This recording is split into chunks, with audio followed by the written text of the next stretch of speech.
High friends, welcome back to my channel. तर गुढीपाडवा आहे आणि हा ब्लॉग आहे सॅटर्डे नाईटचा.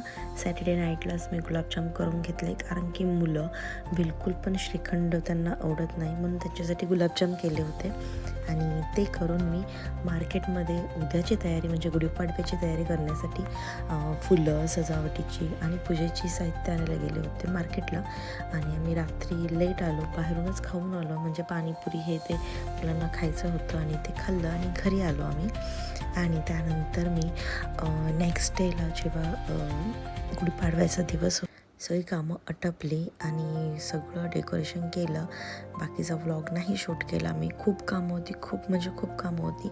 सगळी कामं आटपली आणि मी छानपैकी रेडी झाले.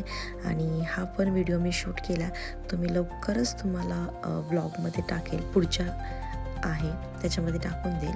आणि हे PR मध्ये आले होतं मला, आणि खूप छान सिंदूर आहे तो, तुम्ही पण नक्की यूज करा. मी त्याची लिंक देऊन ठेवन डिस्क्रिप्शनमध्ये. आणि मी रेडी झाले, तर हिची खूप जलन होते आणि श्रव्याला लगेचच स्वतः रेडी व्हायचं असतं, सेम मम्मीसारखं. आणि त्यानंतर तिला फटाफट रेडी केलं. त्याच्यानंतर मला काढायचे होते फोटोज आणि व्हिडिओज, ते पण तुमच्या सर्वांसाठी.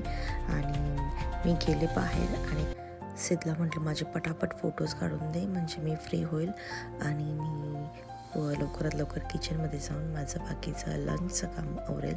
स्वयंपाक वगैरे सगळं झाला होता, फक्त पुरी तळायची ठेवलेली होती. आणि कसा वाटतोय गजरा, हा माझ्या नवऱ्याने माझ्यासाठी आणला होता, तर मी आज घातला आहे. खूप छान वाटत होता. मला मोगरा खूप आवडतो. आवाज थोडा बसला आहे तर समजूच शकत असेल तुम्हाला. आणि त्यानंतर मी छान छान फोटोज काढले, व्हिडिओज छोटे काढले. जास्त टाईम नाही घेतला, कारण की बाकीची पण कामं नेहमीसारखी मागे असतात, त्यामुळे मी केले आणि माझी बाकीची कामं आटपली. आणि श्राव्या फोटो काढायला बिलकुल येत नाही, पण यावेळेस आली आणि तिने पण छान फोटोज क्लिक केले. त्यानंतर मी गेले किचनमध्ये आणि छान गरमागरम पुऱ्या तळून घेतल्या आणि ह्यांना सगळ्यांना जेवायला दिलं. आणि खूप मस्त झाला होता स्वयंपाक. छोले आणि पुरी आणि श्रीखंड आणि गुलाबजाम असा हा बेत होता. खूप सुंदर स्वयंपाक झाला होता, सगळ्यांना खूप आवडला.